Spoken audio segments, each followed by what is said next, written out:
이 나라가 어느 나라인지 제가 이 나라에 대해 설명을 할 것입니다. 이 나라가 어느 나라인지 한번 맞춰보시기 바랍니다. 이 나라는 유럽에 있습니다. 그리고 이 나라는 유럽에서 가장 작은 나라 중에 하나로서 국토의 면적이라야 우리나라 경기도와 강원도를 합쳐놓은 것만한 크기입니다. 이 나라는 스페인의 지배를 받다가 80년의 독립전쟁 끝에 1648년에 독립하여 스페인에 이어서 해양 패권을 거머쥔 나라입니다. 그 후로 200년간 세계 국제 무역을 주도한 나라입니다. 이 나라는 개신교 국가로서 성경을 국가 통치 이념으로 삼고 사는 나라며 신정 국가를 추구하는 나라입니다. 그리고 그 나라의 수상은 아브라함 카이퍼 같은 대단한 신학자가 나라의 수상이 되었습니다.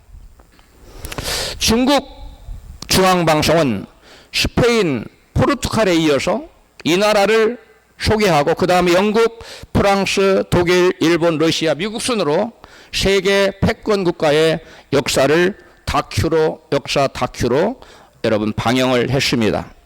중국뿐만 아니라 한국 방송에서도 EBS에서 2014년 강대국의 비밀이라는 제목으로 로마 제국, 그 다음에 대영 제국, 그 다음에 몽골 제국, 그리고 미국, 그리고 이 나라를 다뤘습니다. 이 나라가 강원도와 경기도를 합친 만큼의 조그만한 면적인데 이 엄청난 파워를 갖고 있는 이 나라 여러분 아시겠습니까?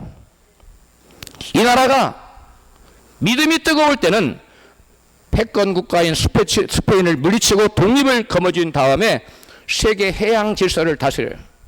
해양 패권을 주도합니다. 그래서 그들이 패권국에 대해서 굉장히 나라가 경제적으로 부유해집니다. 그런데 그들이 사람이 본성이 믿음이 뜨거울 때는 하나님을 참 갈망하고 추구해요. 그래서 하나님이 엄청난 하늘문을 여시고 복을 쏟아 부어집니다. 이 나라 그랬어요. 엄청난 복을 받았습니다. 그러자 등 따숩고 배부르게 되니까 하나님을 찾는 것이 서서히 식어지기 시작했어요. 그래서 이 나라에 여러분 신앙이 퇴색하자 경제 패권을 여러분 잃게 됩니다. 그 경제 패권을 이 나라에 의해서 거머쥔 나라는 어떤 나라냐? 복음을 받아들이고 신앙이 뜨거워지고 그리고 빅토리아 여왕 때에 영국이라는 나라가 일어나서 이 나라를 제끼고 다시 세계 패권, 해양 패권을 거머쥡니다. 그 나라도 역시 200년 동안 세계 패권을 거머쥐게 됩니다. 이제 200년 동안 해양 패권을 거머쥔 이 나라 영국은 여러분 그 세계 위에 세계의 질서를 여러분 다스리는 그러한 나라가 되어요. 200년 동안 세계의 모든 나라 위에 군림하는 나라가 됩니다. 이 나라가 이제 어떤 나라인지 아시겠습니까? 감을 잡으셨나요? 이 나라는 여러분 네덜란드라는 나라예요. 우리나라 말로 화란이라고도 말하는 나라입니다. 이 네덜란드, 이 화란이라는 나라 자동차 어떤 차가 있죠? 볼보가 있습니다. 그 나라에 좋은 차입니다. 그 나라가 이전의 영광만은 못하지만 여전히 반도체 산업 분야에서 세계 최고를 자랑하는 나라입니다. 이 나라의 반도체 회사 ASML은 반도체 첨단 장비인 7나노 이하의 극자외선 EUV라고 그래요. EUV 노광 장비를 생산하는 세계 유일한 회사입니다. 이 나라에서 만들어낸 이 노광 장비를 사들이지 못하면 반도체 7나노 이하의 반도체를 생산할 수가 없어요. 그래서 세계 반도체의 내노라는 나라가 이 나라에서 이 네덜란드 ASML이라는 회사를 만드는 이 노광 장비를 사들이기 위해서 줄을 서고 있어요. 바로 한국의 어떤 나라입니까? 한국의 삼성전자, 대만의 TSMC, 또 한국의 SK 하이닉스가 다 줄을 서서 올해 우리나라에 몇 대 팔아줄 겁니다. 우리가 몇 대 살 수 있으면 이렇게 요청을 해야 돼요. 왜냐하면 그 EUV 노광 장비는 네덜란드에서 한 해에 30대밖에 안 만들어요. 그밖에 안 만듭니다. 한 대에 2천억 원이에요. 근데 더 준다고 해도 안 팔아요. 5천억 준다고 안 팔아요. 그래서 서로가 더 그 장비를 많이 사야 반도체를 더 많이 생산해낼 수 있기 때문에 얼마나 많이 사는가, 촉각을 네덜란드에서 얼마나 우리에게 많이 팔 것이, 그걸 촉각을 곤두세울 정도로. 네덜란드라는 나라는 지금 세계 모든 산업의 핵심이 뭡니까? 반도체 아닙니까? 지금 우리나라 세계 지금 전쟁이 반도체 전쟁인데 그 키를 주고 있는 나라가 이 조그마한 나라, 네덜란드라는 나라, 이 화란이라는 조그마한 나라입니다. 해가 지지 않는 나라, 영국의 신앙이 퇴색하자 이제 영국도 등 따숩고 배부르고 잘 살게 되자 신앙이 시들해졌어. 그때에 불붙는 심정으로 하나님을 찾는 나라의 사람들이었어요. 청교도들, 영국에서 그리고 화란에서 네덜란드에서 신앙의 자유를 위해서 내가 마음껏 마음도 하나님을 사랑하고 하나님을 예배하겠다는 그런 심령으로 미래에 어떤 일이 펼쳐질지 모르는 그러한 모든 위험을 감수하고 여러분 불모지의 땅 아메리카 대륙으로 건너간 사람들이 세운 나라가 여러분 아메리카 합중국 미국이라는 나라입니다. 그 나라가 세계 1차 대전 이후로 1차 대전까지 세계를 주락펴러 가던 나라가 영국이었어요. 그런데 영국을 여러분 뒤로 하고 이제 떠오르는 태양처럼 미국이라는 나라가 세계 패권을 쥐게 됩니다. 그래서 이 미국이 이제 세계 경찰 국가가 되죠. 그런데 그 미국이 우리나라에게 복음을 전해줬어. 그러자 역사적으로 우리나라가 세계 꼴찌에서 못지않은 나라 몇 등 수위를 달렸던 나라인 복음을 받아들인 이후로 우리 한국 믿음의 사람들이 산에 가서 교회에서 절야하며 금식하며 부르짖어 기도하자 우리 한국이 여러분 근 100년 사이에 이루 말할 수 없는 놀라운 세계 패권 국가는 아직 못 됐지만 여러 분야에서 1등을 차지하고 세계 6대 강국 내지는 10대 강국에 여러분 그러한 지위를 획득하게 되었습니다. 그래서 우리 한국이 경제, 세계 경제, 무역, 또 군사, 문화 강국으로 여러 분야에 우리나라가 우뚝 서는 도드라지는 그러한 나라로 성장했습니다. 한국이 받은 이 복음을 한국이 중국에 전해줬어. 잠자는 중국이 복음을 받아들이고 깨어나기 시작해서 지금은 세계 G2 국가 총 생산량이 여러분 미국과 자웅을 겨루는 그런 나라로 여러분 성장했고 러시아 한때 예수를 잘 믿었던 나라인데 그들이 등 따숩고 배부르게 되고 공산주의를 받아들여서 믿음을 저버리고 믿는 사람을 학대하고 하자 완전히 폭삭 망했어요. 중국이 러시아가 아니라 소비에트 소련이 완전히 믿음이 붕괴하자 나라가 망합니다. 먹고 살기 위해서 빵 조각을 먹기 위해서 5시간 줄을 서야 되는 그러한 상황에 한국에서 수많은 선교사가 들어갔어요. 특히 미국에 있는 한국 선교사들이 많이 가서 은혜 한인교회라는 미국에 있는 한 교회에서 5,500교회의 소련에다가 교회를 세웁니다.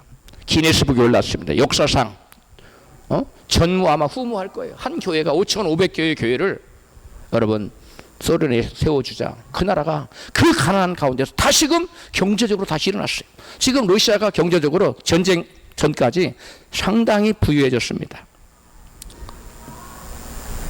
어느 한 개인이나 국가나 간에 복음이 들어간 곳에 하나님의 말씀이 들어간 곳에는 놀라운 여러분 변화가 나타나는데 저주에서 벗어나 축복이 역사가 나타나고 또 사망의 그러한 상황에서 생명의 역사가 나타난 놀라운 변화 역사가 나타난다는 것이 바로 역사가 우리에게 말해주고 있습니다. 예수 그리스도의 십자가 사건 이후 역사를 보면 예수 그리스도의 복음이 들어간 뭐다 뭐가 꼽혔냐면 문명이 꼽혔어요. 기술과 과학이 발달했어요.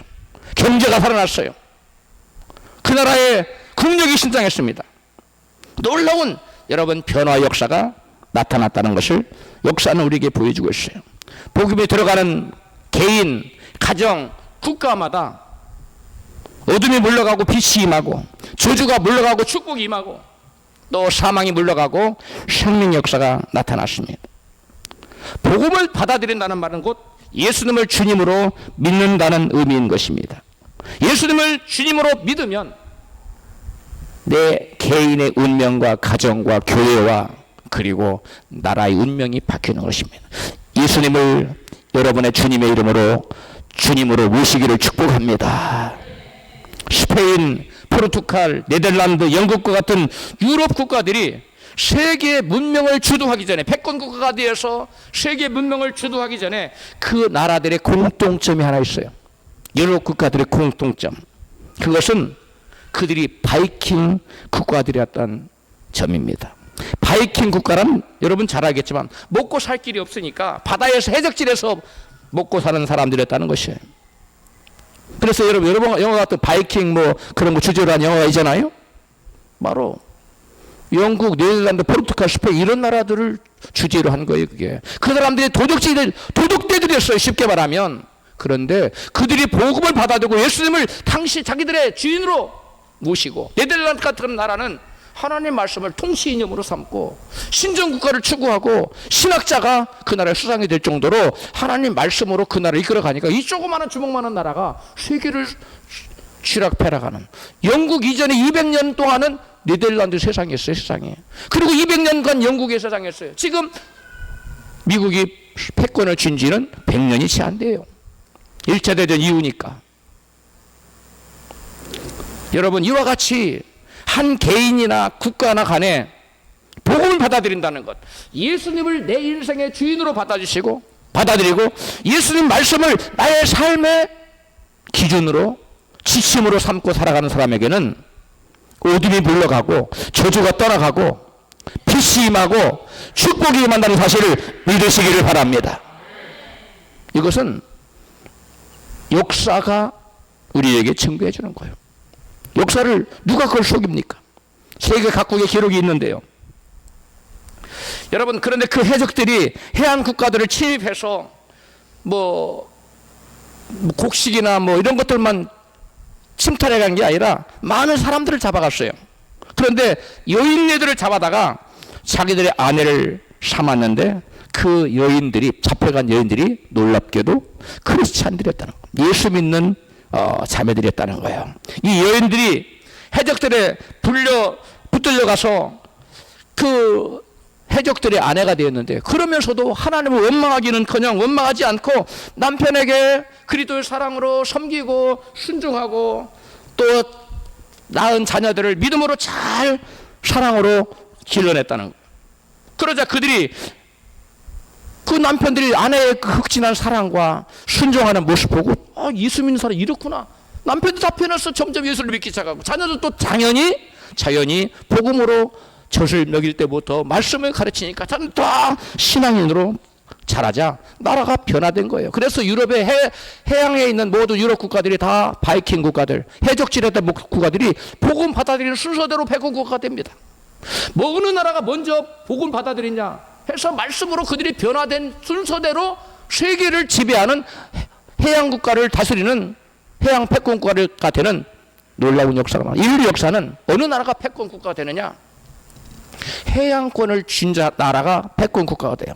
지금 대만을 놓고 미국과 중국이 지금 한판 붙으려고 하는데 왜 그러냐? 대만 그 해협 사이에 해로예요. 우리나라 그 막히면 우리나라도 엄청나게 돌아가서 기름이 엄청 들어갑니다. 그래서 이 해양 패권을 주는 것이 그 당대에 패권을 주는 거기 때문에 지금 중국이 미국을 겨루어서 패권을 자기들이 차지하겠다는 거예요. 그래서 대만 해협을 자기들이 주겠다는 겁니다. 여러분, 그런데 그 모든 이면에, 패권 국가가 되는 이면에는 뭐가 있었냐면 하나님 믿는 믿음이 있었다는 거예요. 복음이 있었다는 겁니다. 신앙이 있었다는 거예요. 그들이 열심히 노력해서 지혜로워서 부지런해서가 아니라 그들이 얼마나 하나님을 간절히 찾았느냐, 그래서 하나님이 얼마나 그들과 함께 했느냐에 따라서 그 국가의 운명이 바뀌었다는 것입니다. 개인도 마찬가지입니다. 우리가 예수님을 여러분 주인으로 모시고 예수님 말씀을 나의 삶의 지침으로 삼고 그 말씀에 순종해서 말씀에 지시하는 곳으로 방향을 틀고 나아가면 우리 운명이 저주에서 여러분 축복으로 바뀌더라는 것입니다. 사망에서 생명으로 바뀌더라는 것입니다. 이것이 역사가 우리에게 교훈해 주는 교훈입니다. 할렐루야. 예수님께서는 이 세상을 변화시키는 복음을 누룩으로 표현합니다. 막 누룩이 뭐죠? 빵 만드는 거, 이스트. 마태복음 13장 33절에 또 비유로 말씀하시되 천국은 마치 여자가 가루 소말 속에 넣어 전부 부풀게 한 누룩과 같으니라. 아멘. 천국, 이 복음, 예수님이 말씀하신 천국에 가까웠느니라. 회개하라, 천국이 가까웠느니라. 이 천국은 누구를 가리킵니까? 예수님 자신을 가리키는 거예요. 이 예수님은 뭐냐? 말씀이고 예수님은 곧 복음입니다. 할렐루야. 그래서 천국은 마치 여자가 가루 소말 속에 넣어 전부 부풀게 한 누룩과 같다는, 이 천국은 바로 복음 말하는 것이고 말씀을 말하는 것이고 예수님 자신을 말씀하는 거예요. 할렐루야. 적은 누룩, 적은 양의 누룩을 뭐 많이 넣지 않습니다. 빵 만들 때 제가 어렸을 때 보니까 저희 어머님이 빵 만드는데 누룩을 조금만 넣어요. 반죽할 때 밀가루 반죽이. 근데 뭐 얼마나 지나면 이만해져. 부풀어가지고. 말씀의 능력이 그렇다라는 거예요.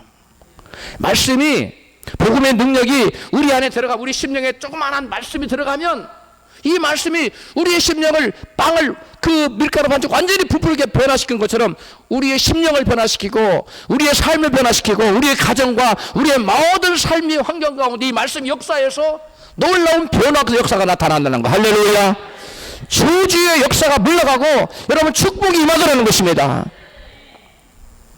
해적들에게 잡혀간 그리스도인 자매들이 복음을 전하자 가족에게, 남편에게, 자녀들에게 능력의 말씀이 마치 가루 소말 속에 누룩처럼 가족을 전부 점진적으로 다 변화시켜요. 포악하던 남편이 순한 양처럼 바뀌고, 술주정뱅이 남편이 술을 끊고, 노름하던 남편이 노름을 끊고 다 변하더라는 거예요. 이게 복음의 능력입니다. 이게 말씀의 능력입니다. 이 말씀을 심령에 품으십시오. 복음이 어느 한 사람의 마음속에 들어가면 하나님의 살아있는 그 말씀이 그 사람의 내면을 완전히 변화시키고 그 사람의 삶 전체를 변화시켜버립니다. 마치 조그마한 누룩이 가루 서말을 전부 다 부풀게 해버리는 그러한 놀라운 역사를, 이 놀라운 역사와 같은 이러한 역사가 이 말씀의 복음의 능력이라는 것입니다. 바울은 적은 양의 누룩이 가루 전체를 변화시키는 내적인 변화의 능력이 있다고 이같이 증거합니다. 고린도전서 5장 7절입니다. 같이 읽습니다. 적은 누룩이 온 덩어리에 퍼지는 것을 알지 못하느냐. 여러분 무슨 말입니까? 한 사람의 여러분 심령에 복음의 말씀이 들어가면 적은 누룩이 온 덩어리에 퍼져서 덩어리를 변화시킨 것처럼 나 자신은 물론이고 우리의 가족과 우리의 교회와 우리의 삶의 현장과 세계를 여러분 변화시키더라는 거예요. 이게 복음의 능력이라는 것입니다. 예수를 믿는다면서도 복음의 말씀이 자기 내면을 변화시키지 못해. 예수를 믿기 이전이나 지금이나 똑같아. 자기 가정을 변화시키지 못해요. 그리고 주변을 변화시키지 못한다면 이 여러분 믿음은 온전한 믿음이라고 볼 수가 없는 것입니다. 죽은 물고기는 아무리 커도 물결을 거스르고 올라가지 못하고 물결 따라 내려가요. 그러나 송사리같이 아주 작은 물고기도 아무리 물결이 거쳐도 살아있는 것은 물결을 차고 올라갑니다. 마찬가지로 우리가 살아있는 말씀을 가진 사람, 살아있는 말씀이 내 세면에 역사하는 사람, 복음 말씀을 받아들여서 내 안에 믿음이, 생명의 믿음이 약동하는 사람은 세상에 사망의 물줄기, 죽음의 물줄기가 아무리 거칠게 내려가도 거기 휩쓸려 내려가지 않는다는 거예요. 세상과 동화되지 않고 그 세상을 거슬려 치고 올라가더라는 것입니다. 이러한 복음의 능력이 여러분에게 있기를 주의 이름으로 축복합니다. 살아있는 신자와 죽은 신자가 뭐가 다르냐? 살아있는 신자는 세상의 사망의 물결이 휩쓸려 내려가지 않아. 그러나 죽은 신자는 세상의 물결에, 죽음의 물결에 휩쓸려서 그대로 떠나간다. 그래서 너희는 이 세대를 본받지 말라고 말하고, 세대를 본받는 세상과 동화되어서 썩은 물줄기를 타고 사망의 물줄기를 타고 거꾸로 내려간다는 거예요. 그럼 우리는 생명에 믿는 사람, 생명의 믿음, 살아있는 믿음으로 나 자신은 물론 이웃을 변화시키는 놀라운 역사가 있어야 될 줄로 믿습니다. 사도 바울은 오늘 또 다른 본문에서 이렇게 말합니다. 로마서 12장 2절에 시작. 너희는 이 세대를 본받지 말고 오직 마음을 새롭게 함으로 변화를 받으라. 아멘. 누룩과 같은 복음을 마음에 받아들여서 그 복음의 말씀으로 너희의 삶의 인도자가 되게 하고 너희들의 삶의 주관자가 되게 해서 그 말씀으로 너희의 심령과 너의 삶의 모든 것이 총체적으로 변화되도록 하라는 것입니다. 할렐루야. 변화를 받으라는 거예요. 누룩이 들어가면 서말 가루가 다 변화되듯이 복음의 말씀은 누릴 것 같은 것이어서 우리 안에 들어오면 변화돼야 돼요. 여러분, 예수를 믿고 나서 나는 확실히 변화됐습니다, 이렇게 말할 수 있는 분 크게 아멘 하십시다. 아멘을 안 하고 고개를 숙이는 분이 있어요.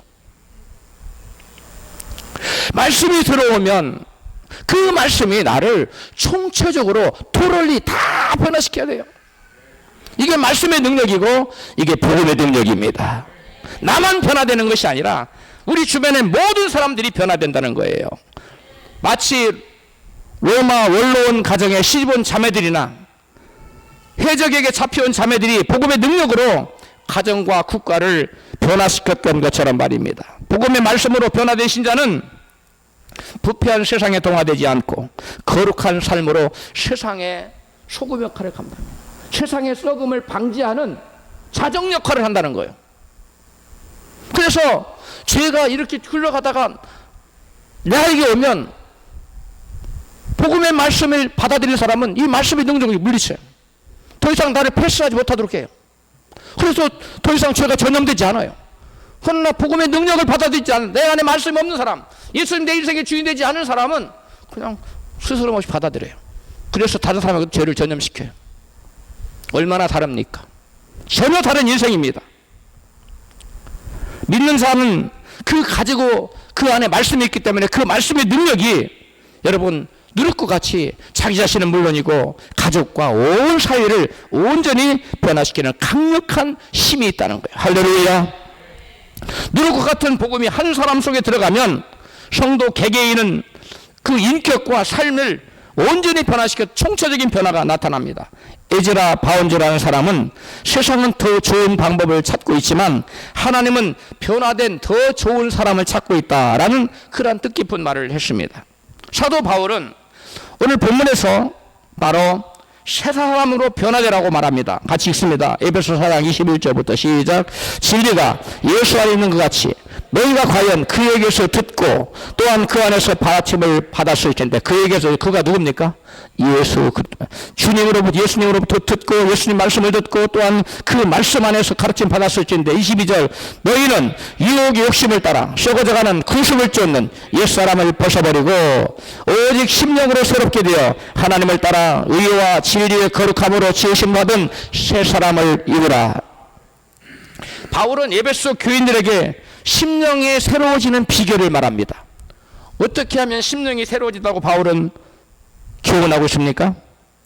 따라 합시다. 그에게서 듣고 그 안에서 가르침을 받으라. 주님의 말씀을 듣고 그 말씀으로 교훈을 받고 가르침 받는 사람, 그 사람은 뭐 한다고요? 심령의 변화가 있어.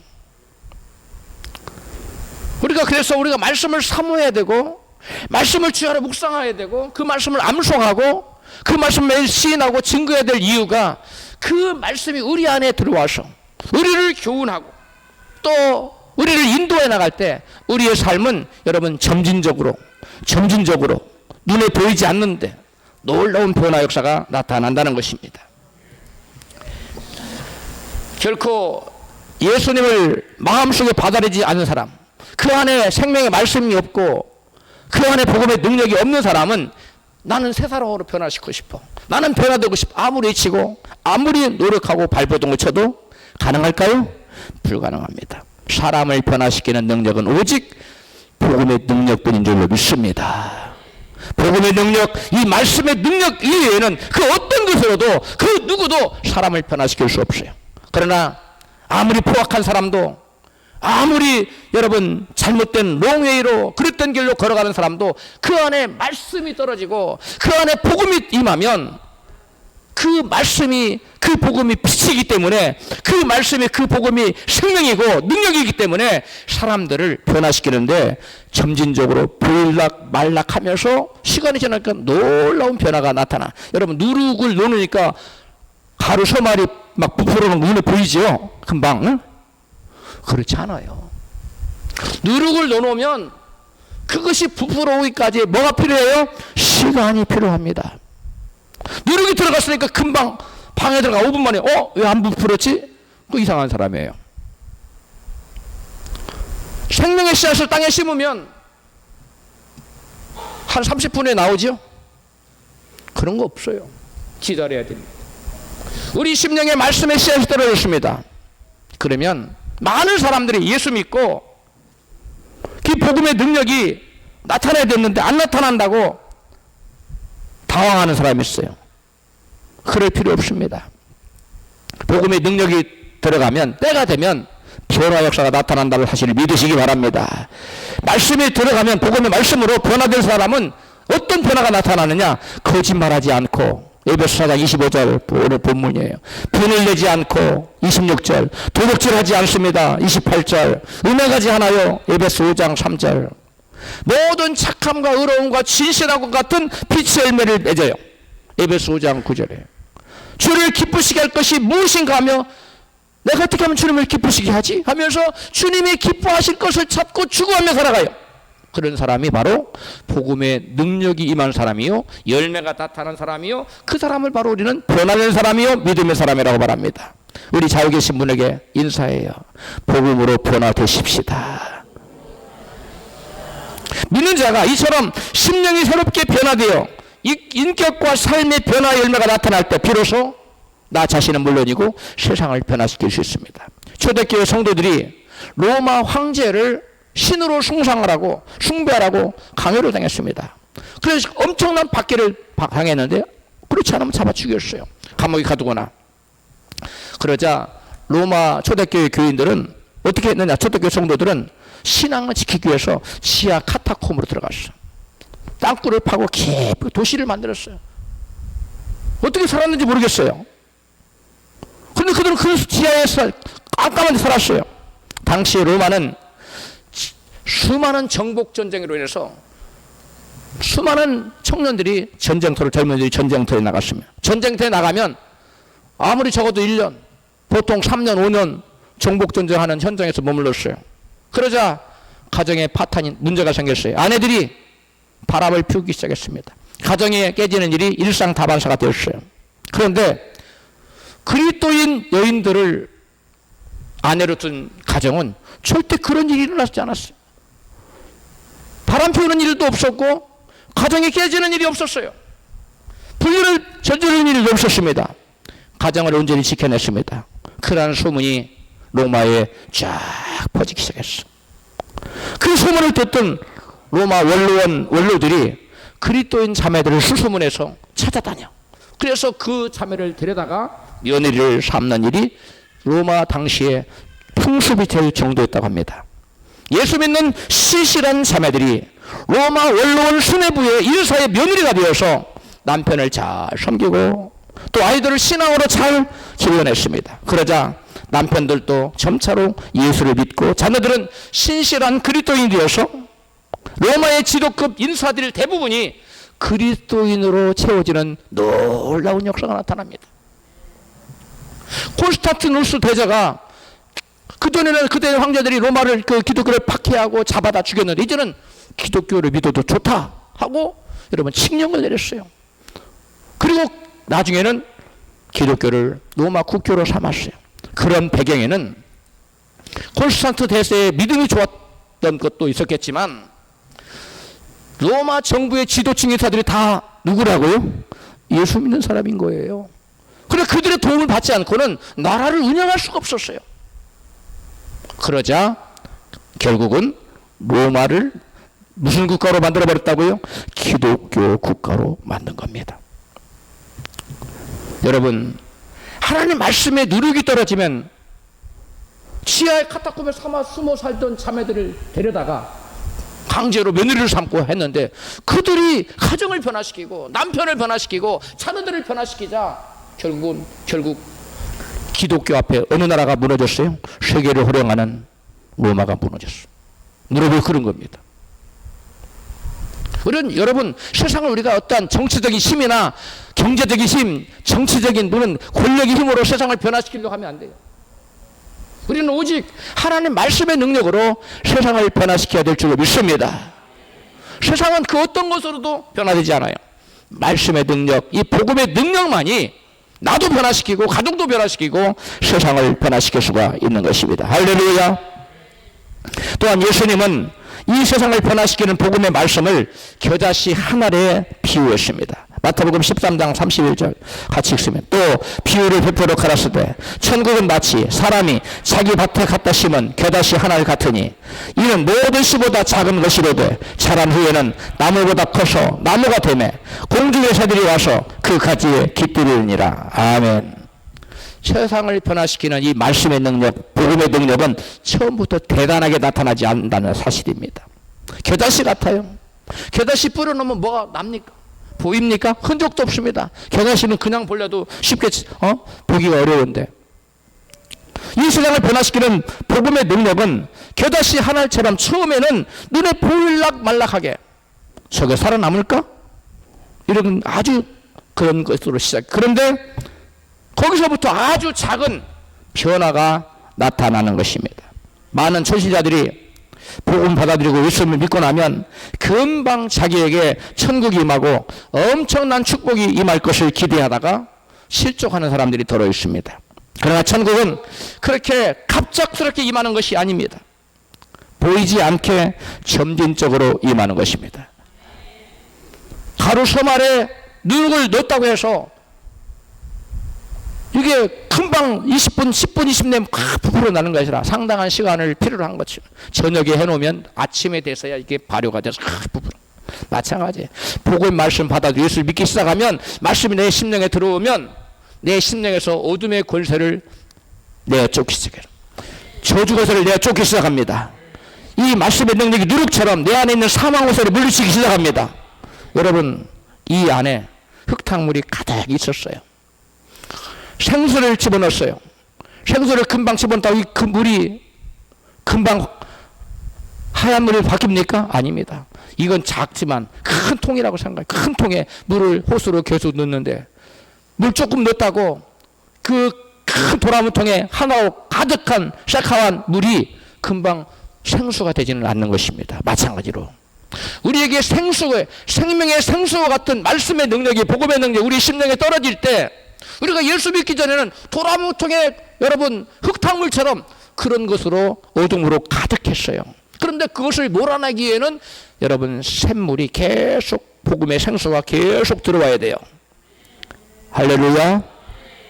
계속 부어야 됩니다. 그러니까 예배를 통해서 말씀 듣고 기도하고 예배를 통해서 기도로 내쫓고 말씀으로 풀려드리고 계속 말씀과 기도를 예배를 통해서 계속 하다 보면 우리의 심령이 정화가 돼요. 어둠의 권세가 물러갑니다. 사망 권세가 떠나갑니다. 저주 권세가 물러갑니다. 그래서 변화되는 거예요. 예수 믿는다고 예수 믿었어 이제 모든 것이 막 팍팍팍 풀리겠구나. 그건 오산입니다. 그건 마치 가루 소말 속에 누룩을 금방 넣고 금방 부풀어 오르지 않는다. 그 앞에 앉아가지고 야 너 왜 안 부풀어? 왜 안 부풀어지? 그런 사람하고 똑같아요. 우리가 살아온 횟수가 몇 년인데 우리가 어둠 속에 젖어 살던 시절이 얼만데 우리가 죄악을 물받듯이 먹고 살 시절이 얼만데 그것을 다 몰아내고 빛으로 생명으로 변화시키는 게 여러분 하루아침에 되겠느냐고요.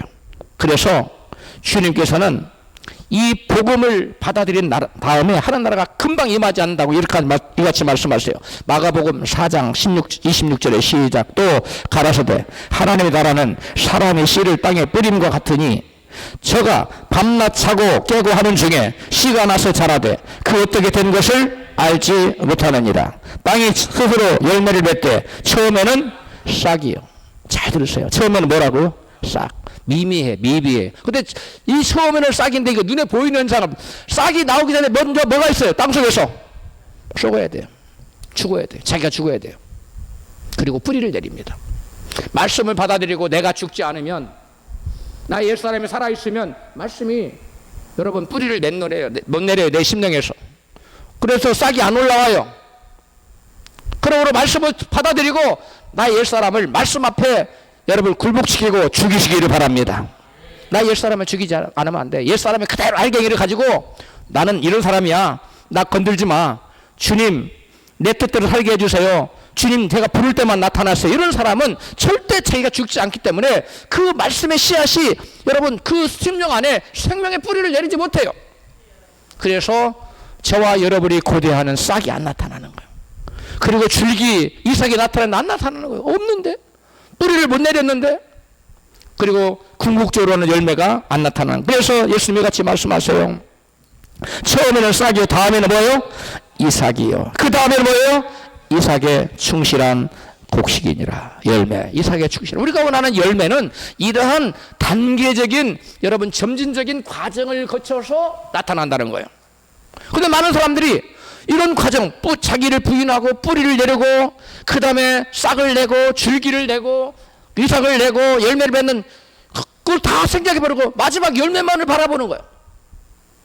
자연 이치에도 그런 법은 없어요. 가루 소말 속에 누룩을 넣었다고 해서 그 누룩이 한 시간만 이렇게 부풀어지지 않아요. 제가 귀에서 텃밭에 각종 종자를 씨앗을 뿌리고 가꾸는데 금방 나지 않아요. 한참의 기다림이 필요해요. 제가 아주까리 나무 그것을 제가 씨앗을 산다가 심어놨어요. 한참 동안 안 나는 거야. 씨앗이 잘못냈다 보다. 죽었나 보다. 그리고서 제가 엊그저께 풀을 다 정리해도 그 속에서 조그만하게 올라왔어요. 어제 또 제가 기도하러 와서 봤더니 쭉 올라왔어요. 하루 사이에. 여러분 씨앗이 죽는 과정이 있어요. 아멘 하세요. 씨앗이 뭐 하는 과정이 있다고요? 예수님 그랬잖아요. 한 알의 잎이라 땅에 떨어져 죽지 아니하면, 썩지 아니하면 한 알 그대로 있다고. 복음의 능력이 내 안에 들어와서 내 안에 씨 뿌리를 내리려면 내가 죽어야 돼요. 할렐루야. 죽으면 뿌리를 내려요. 내 안에서. 말씀이 나의 삶을 죽어나기 시작해요. 그리고 그 말씀이 그의 삶의 지표가 돼요. 인도자가 됩니다. 그래서 결국은 그 말씀이 약속한 싹도 나고 줄기도 나고 열매도 나타나는 것이에요. 그러한 열매가 여러분에게 풍성하기를 축복합니다. 나 한 사람이 변화된다고 무슨 교회가 바뀌고 가정이 변하고 직장이 바뀌고 세상이 변화되겠는가, 그렇게 생각하기 쉽습니다. 그러나 성경은 우리가 말씀으로 변화되고 나서 뿌리를 내리고 변화되고 나서 청결하고 정직하면 내 시작은 미약하나 내 나중은 심히 창달이라고 욥기서 8장 7절에 기록하고 있어. 사람들은 앞에 것을 딱 떼버려요. 내 시작은 미약하나 내 나중은 심히 창달이라. 음식점 개점하는 오픈할 때 그거 딱 이만 족자가, 제가 미국에서 목회할 때 목사님 신방해 주세요. 그래서 그 기업체에 딱 가면 딱 큰 족자가 그려놨어요. 근데 여러분 중요한 거 뭐냐면 청결하고 정직하면요, 할렐루야, 조건이 있어요. 거룩하게 살아야 돼요. 깨끗하게 살아야 됩니다. 말씀에 순종하며 살아야 됩니다. 그럴 때 시작은 미비해. 아무것도 안 될 것 같아. 응? 저렇게 해서 뭐가 될까? 저게 끝까지 살아남을까? 그 정도로 미약하다는 거예요. 하지만 씨가 올라온 다음에 이삭이 나고 열매가 맺히는 나중은 심히 창대하다는 거예요. 할렐루야.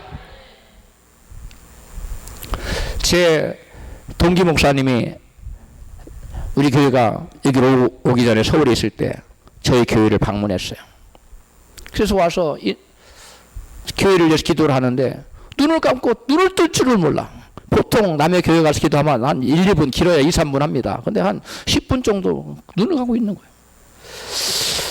그래서 나중에 물어봤어요. 목사님 무슨 기도를 그렇게 했길래 그렇게 오래 기도를 합니까? 그랬더니 그 목사님 하나님 저에게 환상을 보여줬는데 직접 보이는 열린 환상이 보이는데 선인장이 너무 조그만데 그 광활한 사막에 선인장 하나가 딱 서 있는데 바람이 얼마나 거치게 불어오는지 그 목사님 생각하기를 저 선인장이 살아남을까? 저렇게 비바람에 막 비가 아니라 그 바람과 막 모래바람이 막 몰려오는데 황량한데 그 조그만 선인장이 버티고 있더라는 거예요. 근데 버텨도 이 선인장이 흔들리기는 할지언정 너무 바람이 세니까 그런데 꼿꼿이 있더라는, 버티고 있더라는, 오래 기다렸던데 선인장이 과연 살아남을까? 이 선인장이 과연 끝까지 살아남을까 했는데 그 선인장이 한참을 어떻게든 보고 싶었다는 결말이. 그래서 그 목사님이 거의 한 몇 분, 거의 20분 가까이 이렇게 오고 있는 거예요. 선회장이 쑥쑥 커올라오기 시작하는데 상상을 초월 정도 빠른 속도 큰 대선인장이 되더라. 할렐루야. 그러면서 목사님 교회가 금방 부흥이 될 것 같지는 않네요. 많은 시련과 어려움이 있어서 있는 때가 되면, 하나님 때가 되면 그 모소 대나무처럼 막 커오르는 날이 있다고 하나님 말씀하시는. 할렐루야. 그걸 말씀. 이제 우리 하나님께서 우리 교회에도 저 교회가 살아남을까? 저 교회가 과연 성장할까? 사람들은 미비하게 보여도 이 교회 안에 말씀이 있는 한, 이 교회에 복음이 있는 한, 처음은 미약하나 나중은 심히 창백해 되는 그러한 날이 속히 올 줄로 믿습니다. 그러므로 우리 한 사람 한 사람이 말씀의 반석이 있어야 돼요. 우리 한 사람 한 사람이 우리 심령의 복음으로 부장해야 돼요. 우리 한 사람 한 사람이 여러분 말씀으로 부장해야 됩니다. 그리고 우리 교회는 새신자 교육, 그리고 새가족반 성경 공부를 시작했어요. 이 설교 말고도 체계적인 공부가 필요해요. 그래서 여러분 심령에 말씀이 시작 들어가고, 말씀이 여러분 심령에 뿌리를 내리면 사람들이 저 사람 저거 뭐 한다고 하는데 저게 될까? 뭐 저 사람 저거 하다 마는 거 아니야? 저렇게 해서 뭐가 되겠어? 사람들이 이렇게 말할지라도, 환경은 그렇게 보일지라도, 말씀이 여러분 심령에 뿌리를 내리고 말씀이 여러분을 주장하기 역사하는 그 순간부터 여러분 처음에는 뿌리만 내린 다음엔 싹이 나고 그 다음에 줄기가 나고 놀라운 열매가 나타날 줄로 믿습니다. 그러므로 환경 바라보고 낙심하지 마십시오. 믿음의 사람은 환경을 바라보는 게 아니라 믿음의 주연전케 하시는 주님을 바라보는 사람이 믿음의 사람입니다. 할렐루야. 그러므로 내 뜻대로 천국이 금방 임하지 않는다고, 내가 원하는 바가 금방 이루어지지 않는다고 낙심하지 마세요. 조급해하지도 말고 서두를 필요도 없습니다. 하나님의 때가 되면 반드시 이루어질 줄로 믿습니다. 갈라디아서 6장 9절에 같이 말씀합니다. 우리가 선을 행하되 낙심하지 말지니 포기하지 아니하면 때가 이름에 거두리라. 개역성경에는 뭐하지 아니하면, 피곤하지 아니하면 되어 있어요. 원래 포기하지 아니합니다. 포기하자. 끝까지 기도하다가 금방 안 된다고 포기하거나, 하나님 앞에 그 무엇을 꿈과 비전을 가지고 쭉 전진해 나가다가 하다가 안 된다고 포기하거나, 이런 사람은 망대를 짓다가 고노한 드는 사람하고 똑같아요. 여러분 끝까지 가시기를 바랍니다. 말씀 붙들고 믿음으로 달려가면, 지금은 내가 씨앗 뿌렸는데 하나님 뭐 아무것도 안 나타나네요. 그럴 수 있어요. 내가 기도의 씨앗을 뿌렸는데요, 하나님 뭐가 나타납니까? 주여 제가 봉사의 씨앗을 뿌렸는데 아무것도 안 나타나네요. 주여 제가 물질의 씨앗도 뿌렸는데 아무것도 안 나타나네요. 이렇게 생각할 수 있어요. 그러나 조급해하지 마세요.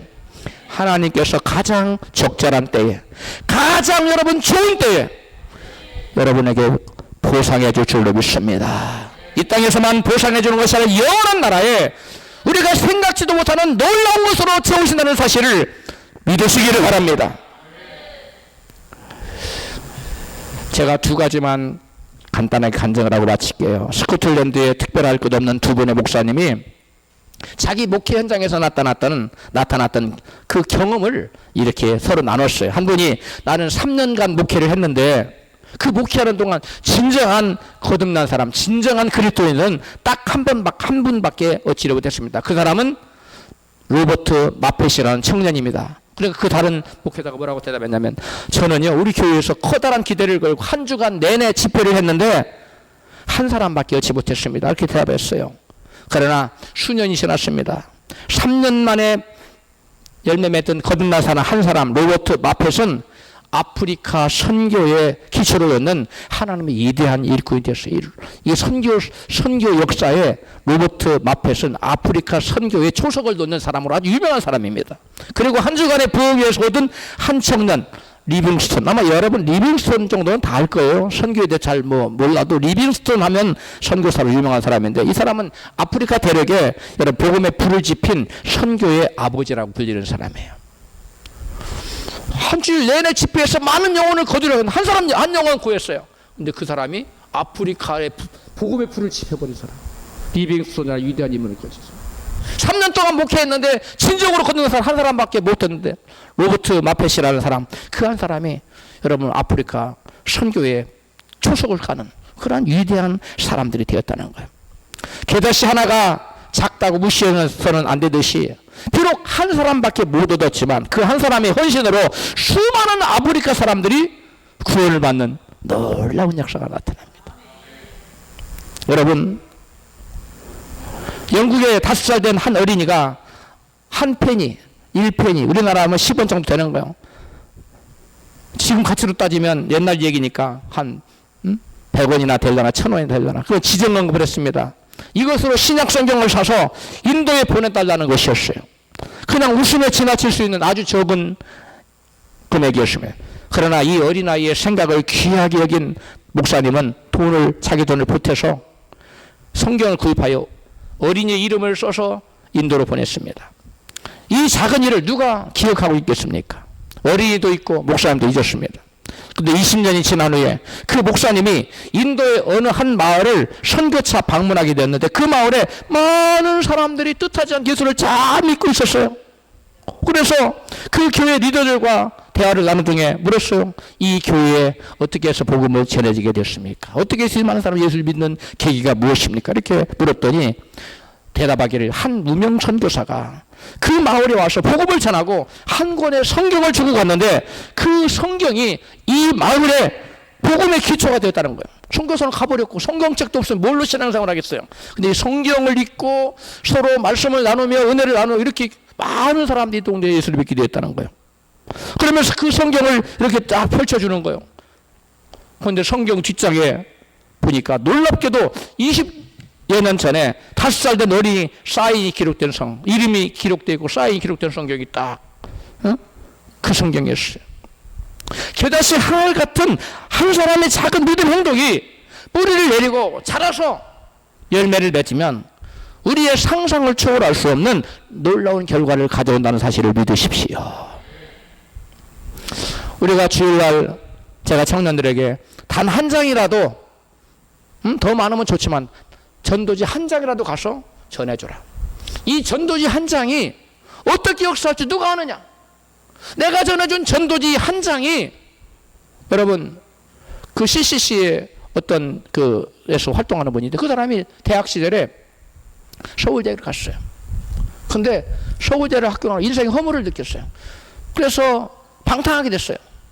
술도 먹고 그러다가 인생 폐인처럼 되고 살 의미를 느끼지 못하고 죽으려고 그래요. 자살을 하려고 술 먹고 걸어가는데 누군가가 전도지 한 장을 줬어요. 이 전도지 한 장을 딱 보고, 그래 내가 죽기 전에 교회 가서 한번 기도라도 하고, 교회 가서 기도하고 하다가 마음에 내가 한번 예수를 믿어봐야 되겠다 생각이 들어요. 그래 죽는 것을 포기하고 중단하고 예수를 믿고 나서 죽어봐야 되고, 예수를 믿고 나서 이 사람이 뭐가 되냐? 자살을 포기하고 있죠. 새로운 삶을 살았어요. 그래서 이 사람이 나에게 자기가 받은 은혜, 이 전도지 한 장이 자기를 죽으면서 전해준 그것이 너무 감사해서 자기도 전도의 헌신자가 됐어요. 우연히 전해준 그 한 장의 전도자, 한 사람이 인생을 살리고 그로 하여금 여러분 전도에 헌신한 사람으로 바꿔놨어요. 인생을 바꿔놨어요. 전도지 한 장 전해주는 것이 그렇게 어려운 일은 아닙니다. 그러나 그 하찮게 보이는 조그만한 일 하나가 한 사람은 물론이고, 여러분, 그 가정을 변화시키고 사회를 변화시키고 심지어 나라까지도 살릴 수 있는 엄청난 일이 일어날지 누가 합니까? 그러므로 작은 일이라고 우습게 여기지 말고 적은 믿음의 씨앗, 복음의 씨앗을 뿌림으로 하나님의 영광을 나타내는 우리 모두가 되시기를 축복합니다. 우리 모두 복음의 말씀으로 나 자신을 변화시키고 세상을 변화시키는 변화의 주인공이 될 수 있기를 주님의 이름으로 축원합니다.